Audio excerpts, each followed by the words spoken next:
YouTube guys.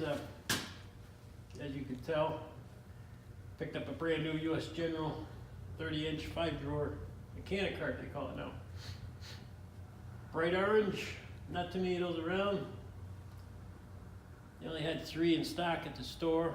I purchased one a few days ago, unboxed it, had a big dent in the side, had to go back with it, swapped it out, no problem, but just an inconvenience. I think I paid $169 with a super coupon. I was able to find a super coupon for this. I think they're $189 every day in the flyer. But it's all assembled. I won't go through that rigmarole, but I will point out a few issues I had assembling it. They weren't really issues, but I figured it out. First, start off with the casters. Obviously the swivel casters are on your end where your handle is. Tip it upside down. Tighten those right up. It says leave everything loose, but the wheels, obviously, you can just torque them right up. You won't have to deal with them later. Then you're going to need a helper after you get the side post on. You're going to need a helper to slide this back in. But what I wanted to point out was in the directions, it's very unclear. They tell you put the front and rear brace on first, which is all right. But if you look at the directions, they emphasize how to bolt it, and what they show is the side brace on the top of the front and rear brace. Well, that's wrong, because there's no support that way, and I had a problem where it wouldn't line up. I thought I did it wrong, so I switched everything and it wouldn't line up, so I had it right to begin with, because I went by their directions. But just to save you some grief, and common sense will tell you it's stronger with the side brace underneath the front and rear brace, because that's supporting all the weight of the box. Just a little nuances like that they don't really get into with the directions. It's very unclear, you know, which brace goes on top of the other, how they orientate it. But that's the case there. I did it right to begin with. And another thing I found, I don't know if you can see it, these side corner braces.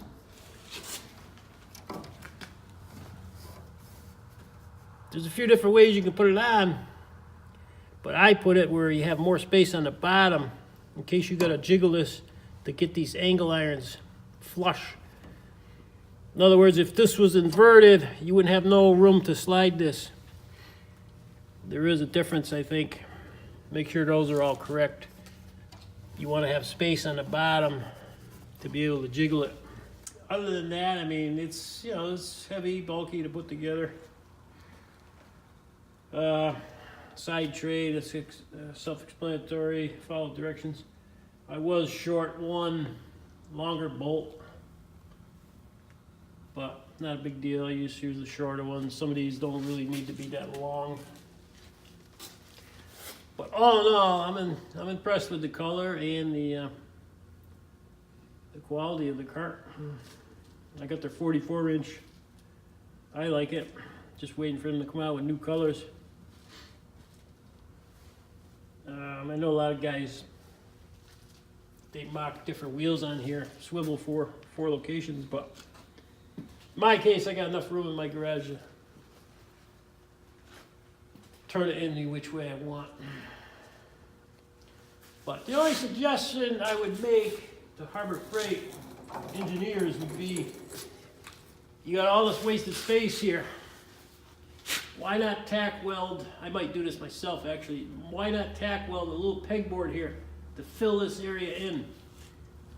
Serves 2 purposes. You don't have to look at the ugly, greasy screwdrivers.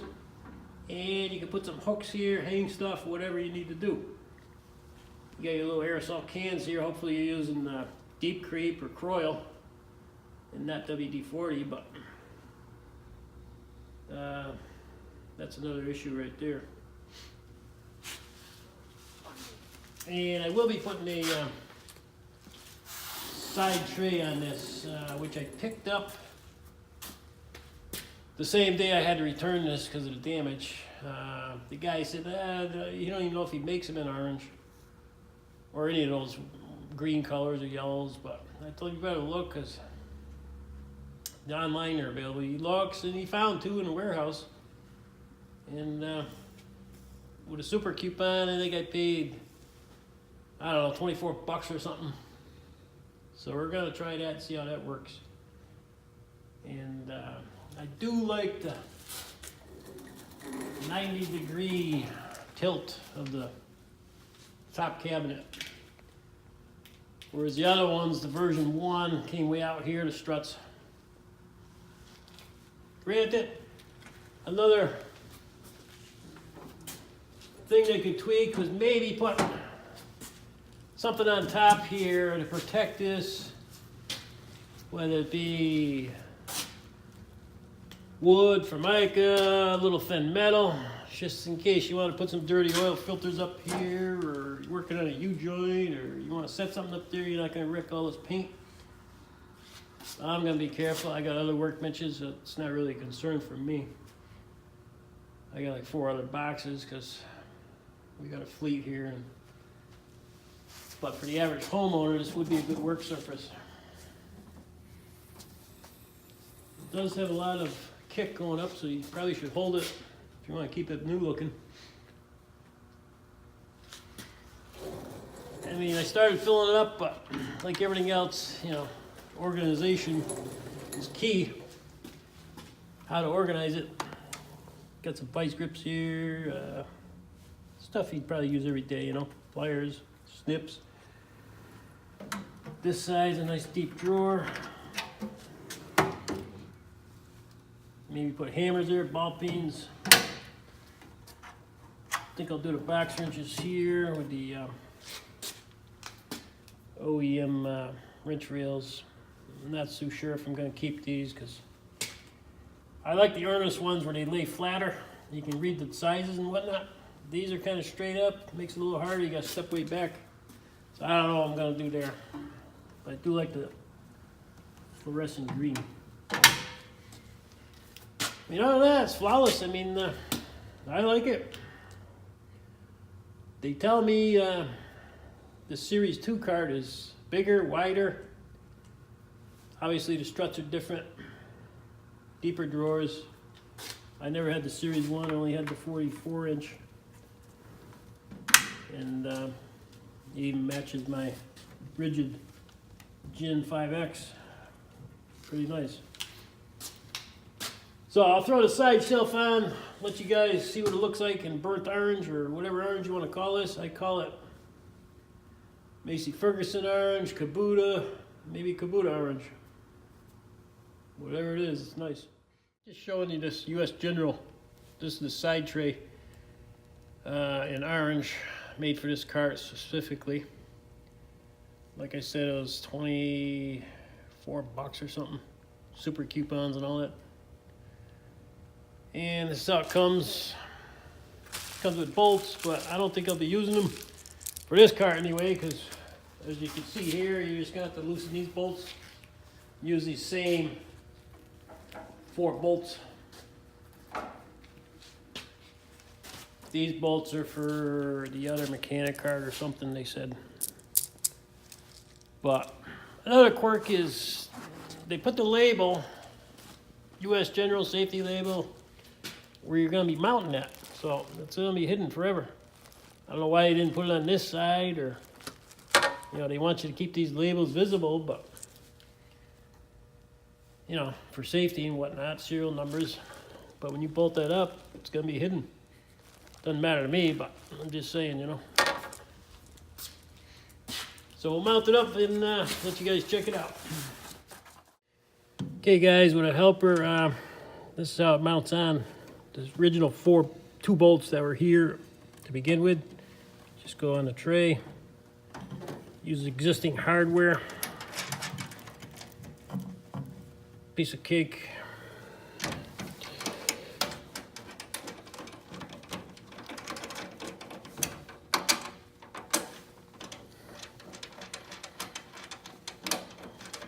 And obviously we'll torque it up with a wrench.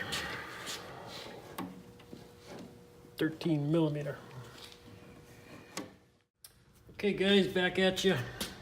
YouTubers, just installed the side tray for this 30-inch Harbor Freight special color orange. Like I said, took 2 minutes, 4 bolts. Everything lined up perfect, didn't need no punches, nothing. No 4-letter words. The only little issue, I'm not gonna lose any sleep over it, the hinge here, piano hinge, just a little bit. Still works fine, no problem at all. Folds down, out of the way. Locks in place. I don't know, it gives you probably another 1.5 feet. Set your tools on. But what I'm gonna do, guys, highly recommend it, is take the Harbor Freight drawer liner material, because I don't want all this butchered up with wrenches and, you know, scratched up. Might as well keep it new while it's new. But I'm gonna cut this to fit. It's the right width already, so it's a no-brainer. What I'll probably do is glue it on, put magnets or something, you know, we'll figure something out. Just to give it a little protection, you know, you're gonna be throwing wrenches on here, brake rotors, in my case, brake chambers off of Class 8 trucks, cutting push rods, whatnot. This will get butchered up in 2 days, you know. But if you put this on, hey, you'll save it. It'll look like new. What I forgot to mention before, what I did do is I put some Loctite on the handle, figuring, you know, this may loosen up. Put some Loctite on these little screws here, just to keep it tight. And this is how it looks with the deep creep and croil. That's what you want to, guys, be using to keep there in that shelf. WD-40 is alright, but when you're heavy duty commercial stuff, you gotta get into the deep creep or croil. Go to. But let me know what you guys think. I would highly recommend adding that shelf for 24 bucks. I mean, you gain a work surface. Okay guys, back at you with a few modifications. We'll start with a side tray. Like I showed before, my aerosol cans are in there, but I went the extra mile and I put the drawer liners in there. Just to give it some protection, you know, because the cans are always dripping oil and whatnot. And you're not going to be scraping the paint. Would it cost maybe $1/4, if that? Car will look like new 10 years from now. And on this side, modified the top shelf here with the same material from Harbor Freight, little Harbor Freight drawer liner. For now, I just double stick taped it because I'm not sure what I'm going to do, glue it. I really don't want to glue it and ruin the finish. We'll see how this works out, but at least you can throw your wrenches on there, chisels, hammers, whatever. You don't have to worry about nicking it. It's going to hopefully stay new looking. And, you know, it stays in place when you fold it down. Just a little modification, probably cost $1 maybe, materials. And that's about it. And gotta start to fill it up now.